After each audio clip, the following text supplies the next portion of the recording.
sea, la chiquita que te saca el cajero cuando vos vas a hacer el depósito de 300 pesos. Está bien, había pagado 4 cuotas, pero me preguntaron por porque no hicieron valer el pago parcial, porque no decía que era para ese crédito, ¿no? Y es modalidad de todos los bancos. Sí, o por lo menos de la mayoría, y es cierto, es un problema. No solamente con los bancos, quizás ahora no tanto, pero en una época, para los empleados públicos, estaba la costumbre de que los mutuales, los gremios, tenían convenios con los comercios y que se pagaba por descuento por planilla, y entonces ocurría que yo adquiría un bien, firmaba algún documento en el comercio pertinente, me descontaban del sueldo, la mutual o el gremio me descontaba y no pagaba, y me ejecutaba a mí. O sí pagaba, pero yo no tenía ningún comprobante, salvo el descuento del crédito. Y entonces, ¿hasta dónde? Bueno, por eso es que la idea se fue ampliando. Esto es una cuestión de criterio y de facilidad.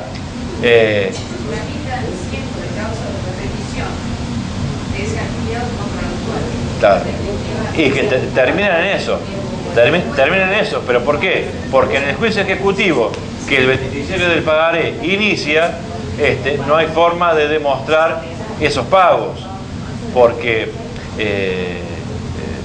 sobre todo cuando son contratos que prevén la caducidad de los plazos y todo eso, entonces ejecutan absolutamente todo y ya no hay forma de vincular esas tirillas.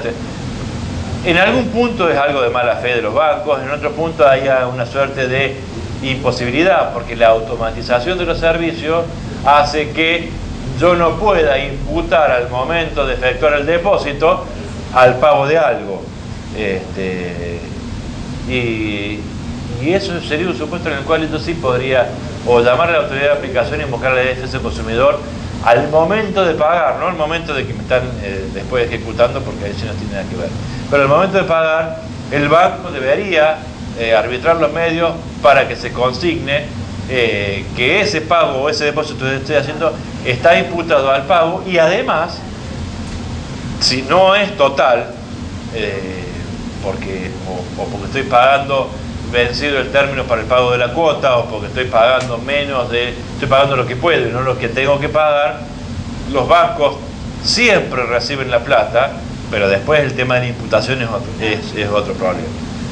Debería uno tener la posibilidad de exigir, y creo que si realmente lo hicieran y exigieran, los bancos se lo darían. Los bancos se apoyan mucho en la falta de conocimiento de la gente o en la vagancia, por decirlo de alguna manera, a la hora de ejercer nuestros derechos, porque lo cierto es que si yo tengo que hacer este trámite todos los meses, y todos los meses tengo que hacer una cola para llegar al empleado para decirle no, pero a mí dame el certificado, esperá que le voy a preguntar al tesorero, que después le va a preguntar al gerente, y me lleva 3 horas de mi día el pagar la cuota, al final termina depositando.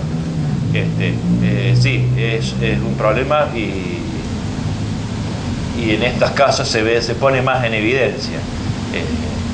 Por eso esto que yo les decía al principio, la aplicación fría del texto de la ley nos llevaría a cometer muchas injusticias, una de ellas esta, que es lo que a la larga en definitiva se quiere evitar, y que fundamenta este alejamiento de las formas que yo les cuento que va a ocurrir, ¿sí?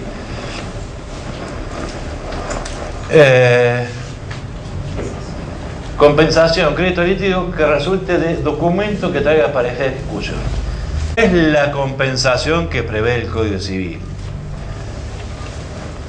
porque la compensación del Código Civil es mucho más amplia y que puede ser legal, judicial o voluntaria.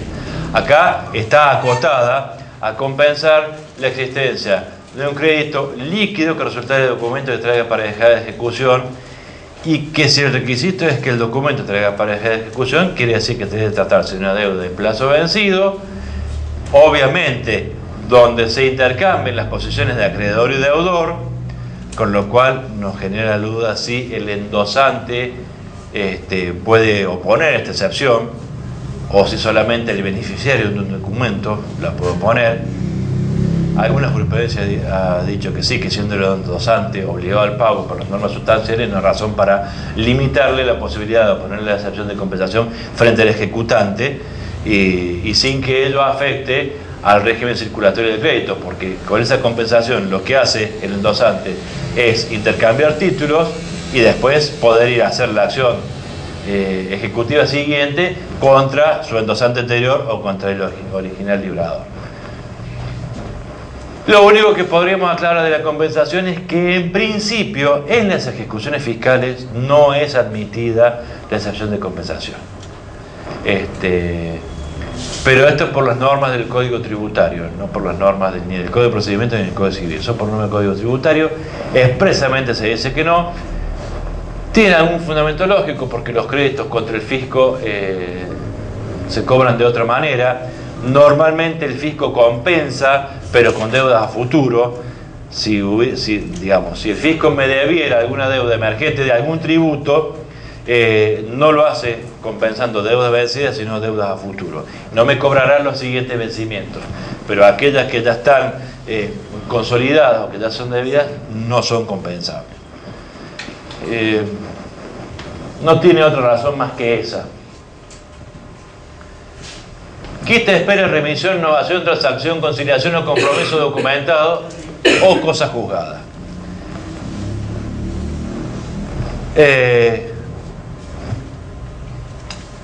Todas las quita, espera, remisión, innovación, transacción o conciliación, todas deben ser documentadas. No es que sea solamente el compromiso documentado.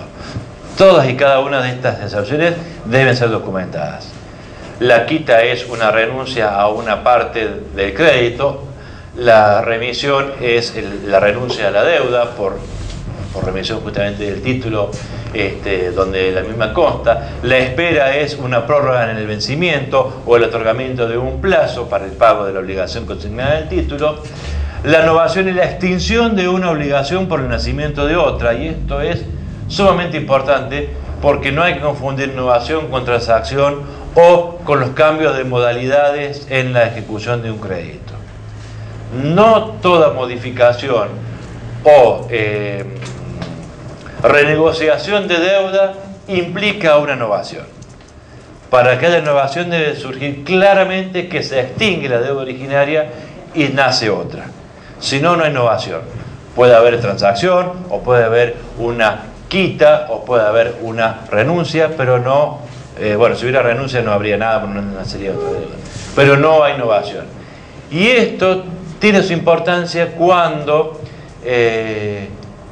los títulos requieren algunas formalidades específicas. Caso típico, los mutuos hipotecarios con los bancos. Los mutuos hipotecarios, como vimos ayer, se celebran en escritura pública. En la misma escritura se consigna todos los elementos característicos del mutuo, se consigna cuánto se presta, la tasa de interés, etc. Luego de efectuado el mutuo, de inscrito la garantía hipotecaria, de inscrito la escritura, resulta que el deudor no paga o entra en algún problema con la cadena de pagos, concurre al banco y renegocia la deuda. Renegociación que en general consiste en decir, bueno, mire, el banco dice, tu deuda hoy es de tantos pesos, la vas a pagar en tantas cuotas de tantos pesos que ya comprenden el interés. Y luego que del incumplimiento de esa segunda liquidación viene a ejecutar esa, que se hizo por instrumento privado. La renegociación de la deuda no se hizo por escritura pública y viene de ser una ejecución hipotecaria. Y entonces viene la excepción de inhabilidad de título, diciendo no, a mí me tiene que ejecutar. El título es una escritura pública, entonces las modificaciones deben ser hechas por escritura pública. Hay inhabilidad de título. Porque además hubo novación de la deuda, y si hubo novación se extinguió la obligación original y en consecuencia no hay garantía hipotecaria, porque la nueva deuda que nació no tiene garantía. Bueno, eso, si bien es un ardid bastante ingenioso, los abogados que patrocinan a los deudores en general no han sido admitidas. porque se ha considerado que las renegociaciones, cuando no cambian elementos esenciales de la obligación ni extinguen la anterior, son simplemente eso, renegociaciones de la deuda original, y en consecuencia siguen la suerte de la primigenia, que estaba garantizada con una hipoteca y que esa garantía subsiste pese al cambio de los montos. No cambiando los sujetos, simplemente cambiando o los montos o los plazos, no es suficiente para considerar que exista una innovación. La transacción es cuando la extinción de una obligación por concesiones recíprocas de las partes, lo cual requiere también de un convenio que debe hacerse por escrito bajo pena de inadmisibilidad como excepción, ¿no es cierto? Más allá de que causalmente sí pueda ser atribuido. Y la cosa juzgada es una excepción que requiere, igual que la independencia, la concurrencia de los tres requisitos, que son sujeto, objeto y causa.